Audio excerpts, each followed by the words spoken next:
Here, we speak about interesting and exciting topics in simpler English, so you can understand.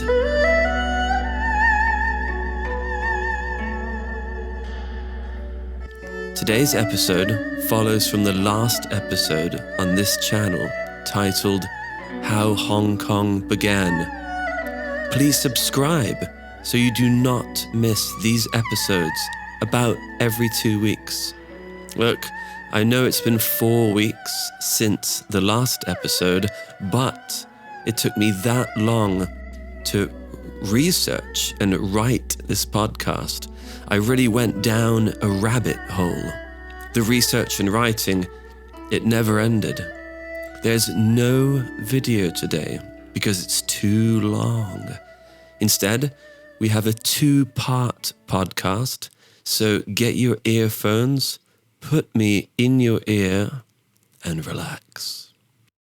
This podcast is intermediate level, so it might be a little bit difficult for some of you, but you will still benefit from listening, and you will still learn some new language. Remember, the more times you listen, the more you will understand. And remember, the best way to learn English is to listen and read. Listen and read to as much English as possible, which is just one level above your level. So listen and read language with simpler vocabulary, with a slower speed, like this podcast. This way, you learn maximum amounts of new language naturally and enjoyably. And finally, if you want the transcript for this episode, transcript meaning the words, please click on the link in the video description on the YouTube or Facebook page. Okay, today we'll learn all about Hong Kong, from its beginning in 1860 up to the situation there now. Hong Kong has been in the news a lot over the last 2 years, especially. There have been protests there. Protests mean there have been people gathering in the streets in large numbers, holding signs, shouting, chanting songs, sometimes even fighting. Many people there are not happy right now. They want change. This is why they are protesting. The word protest is a verb and a noun. Protest. Hong Kong is a small island of about 8 million people just next to the coast of southern China. From 1860 to 1997, Hong Kong was part of the British Empire. However, it was returned to China peacefully in 1997. To put the previous episode in a nutshell, which is an idiom which means to summarize the previous episode, to put it in a nutshell, there were 2 wars between Britain and China called the Opium Wars. At the end of these wars, in 1898, both countries signed a treaty. A treaty meaning they signed an agreement that Hong Kong would be a British colony for 99 years. That Hong Kong would be a British colony until 1997. After the treaty was signed, Hong Kong quickly became an international business hub. It became the link, the connection between China and the West. It became very wealthy, very rich, and even today, Hong Kong, along with Singapore, which was also a British colony, are the 2 most expensive cities in the world today to live in. An international community developed there in Hong Kong and is still there. People there enjoy a very high standard of living, Also, the arts thrived in Hong Kong, especially the Hong Kong movie industry. A free and open society is, of course, a good foundation for creativity to blossom and flower. Now, from the 1940s, Hong Kong became a refuge for people fleeing, meaning running, from mainland China and the big political changes there, such as the Chinese Cultural Revolution. This revolution was when China became a one-party communist country, which it still is now. Actually, in the 1940s alone, over 100,000 refugees moved to Hong Kong. Refugee, a noun meaning someone who must move to a new country because it is not safe for them in their old country.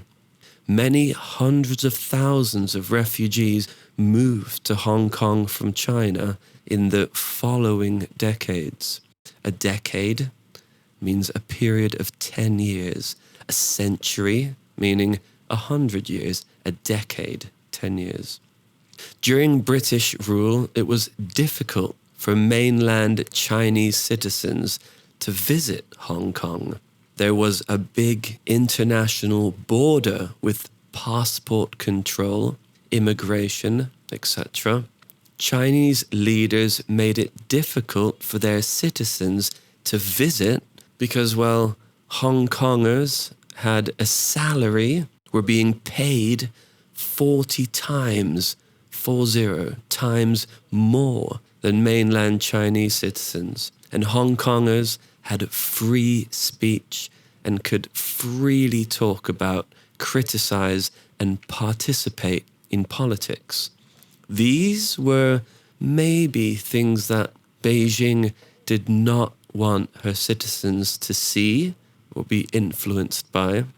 From now on, when I say Beijing, I mean the mainland Chinese government.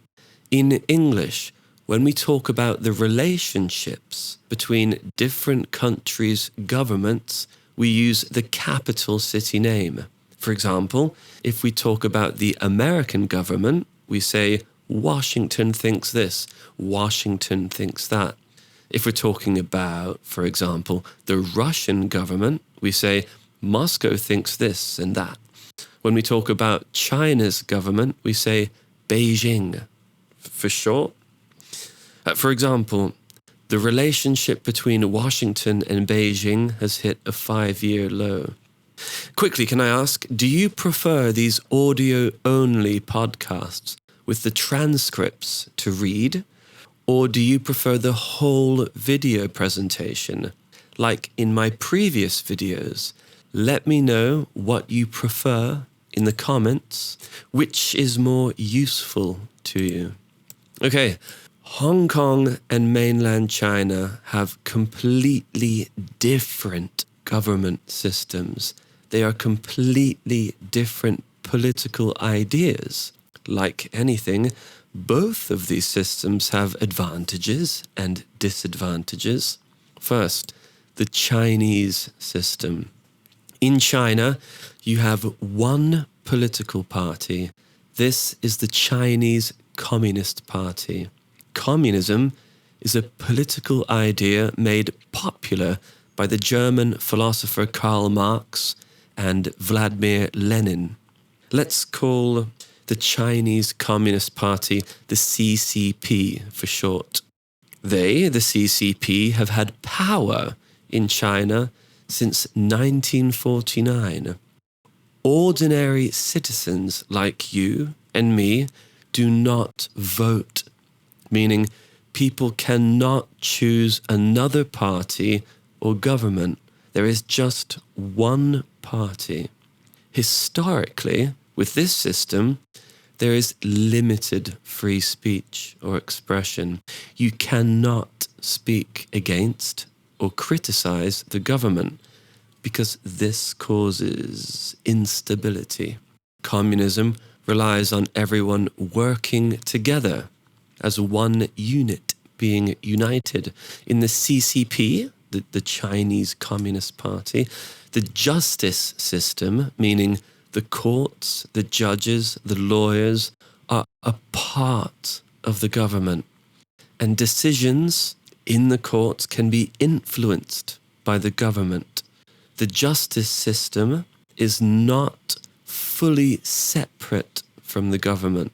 I mean, advantages, benefits of this system is that politicians can make very long-term projects, goals, economic strategies, unlike Western democracies where the leadership changes every 4 or 8 years. They say in China, when a politician does a new initiative, a new project, they may have died from old age by the time we see the fruits of its success. The Chinese system is also influenced by culture. Now, I've lived in the far east of Asia for 8 years now. I've lived in Korea, Japan, and Vietnam. The mentality here, mentality meaning the way people think, is that people consider themselves to be part of a wider whole. They think about the collective, the group. What benefits the group? However, in Western culture, there is more emphasis on empowering the individual. So both of these cultures have different ideas about what leads to success and strength in society. So that's enough about China. Now, in the small island of Hong Kong, they have a more Western-style, capitalist, individualistic, free and democratic government system. This is influenced by the British system, which is an extremely different government system to China. Well, it's the opposite, pretty much. In this system, people vote. They choose new leadership every 5 years. The current leader of Hong Kong is a woman called Carrie Lam, by the way. You may have seen her in the newspapers. There is free speech in Hong Kong, and citizens can freely participate in politics. In Hong Kong, the government and the justice system, meaning the laws, the courts, the judges, they are all separate from the government. They are not a part of the government, unlike the Chinese system. Other countries that have a justice system that is separate to the government are Canada, Australia, Germany, Switzerland, and most other Western countries. So as you can see, the mainland Chinese and the Hong Kongese political systems are very different. They are practically opposite systems. Hong Kongers have lived this way since 1898. They are used to this way of life. It is the only way of life they know. Hong Kong was British. It was leased to Great Britain until 1997. So, in 1997, Hong Kong, with a very different political system and lifestyle, would have to be returned to China. It was in the contract. How do you unite, bring together the two? It was always going to be a great challenge. As the big day of the 1997 handover came closer, in 1984, Great Britain and China signed an agreement. This agreement said that the UK would give back Hong Kong in 1997 if China would let Hong Kong continue its own justice system of judges and courts and making its own laws, and could continue its social and economic systems, capitalism, free speech, democracy, etc. China agreed to this. China, together with Britain, agreed that Hong Kong would continue its own systems for 50 years from 1997 to the year 2047. They named this system the One Country, Two Systems policy. They lowered the British flag in 1997 and they raised the Chinese flag over Hong Kong. There was a handover ceremony, speeches by the leaders of the two countries and by Prince Charles. On that day, there were protests outside of about 50,000 people, but they were peaceful. Protests, meaning people gathered together, made speeches, shouted slogans, waved British flags, etc. A protest. China kept her promise, and so began the One Country, Two Systems policy, preserving, keeping the Hong Kongese way of life. You can say Hong Kongese or Hong Konger, both are correct. Hong Kong continued to be the main international business hub of East Asia.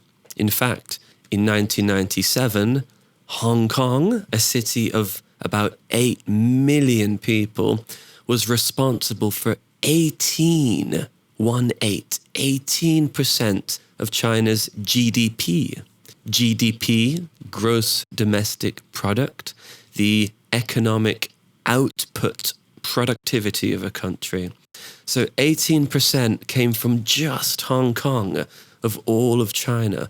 But now, Hong Kong produces only 3% of China's GDP. This tells us how quickly the mainland Chinese economy has grown in the space of just over 20 years. Now, often since 1997, there have been protests in Hong Kong.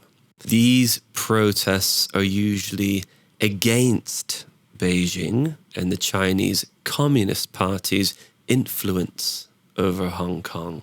Hong Kongers are proud and protective of their way of life, their free speech, their more democratic system, separate justice system, etc. Historically, when they feel the Hong Kongese way of life is under threat from Beijing, they protest. Remember, we say Beijing when talking about the mainland Chinese Communist Party, the CCP.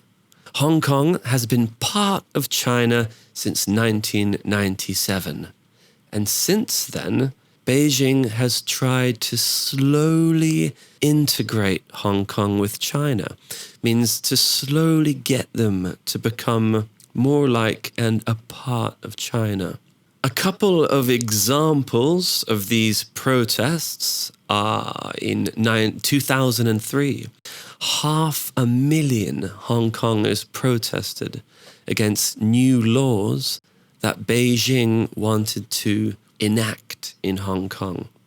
Beijing wanted laws that said that any criticism acts against the Chinese government, such as treason, secession, meaning wanting an independent Hong Kong, and subversion, would become a crime with up to life in prison. So they wanted it so you could not say anything against Beijing or criticize it. Of course, Hong Kongers did not like this. So they protested. Over 500,000 people. They saw this as a threat to their free speech and political freedom. Let's quickly clarify what free speech means. Free speech means you can say whatever you like about the government without getting into trouble. Some countries have free speech, such as the USA and the UK, and some countries do not have free speech.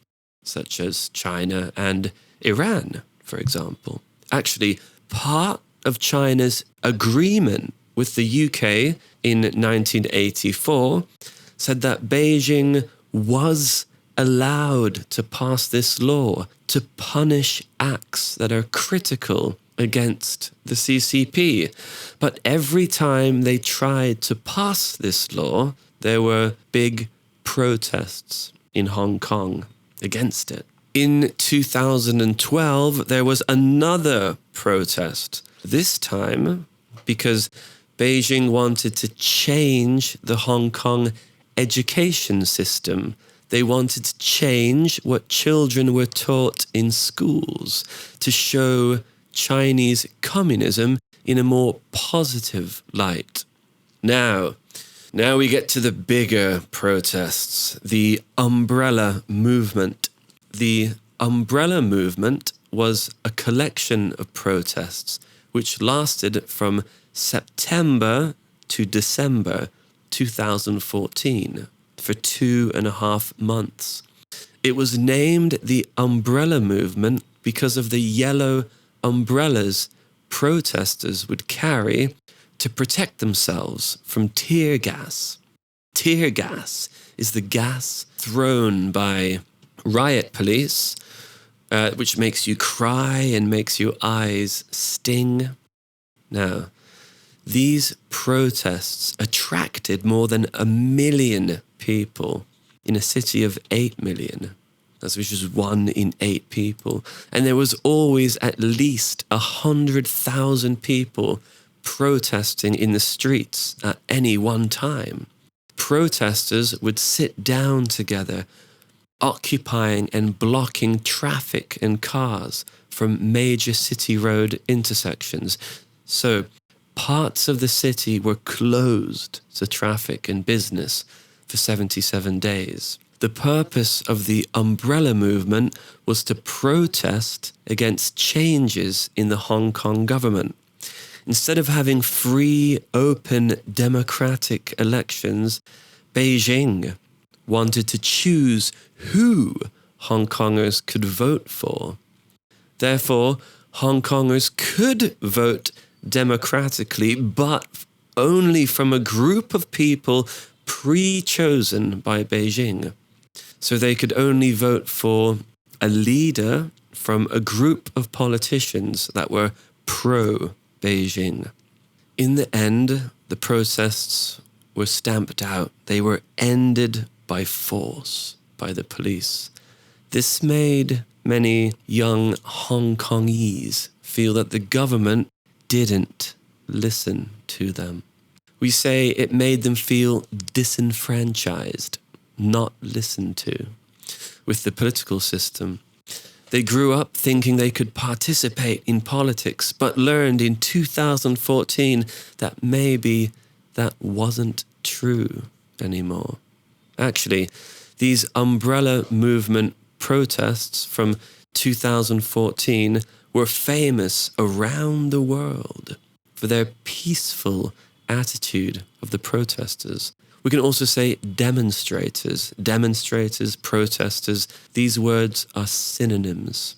On all of the world's news TV stations, there would be video clips at this time of students blocking city intersections, but still sitting down and doing their homework together.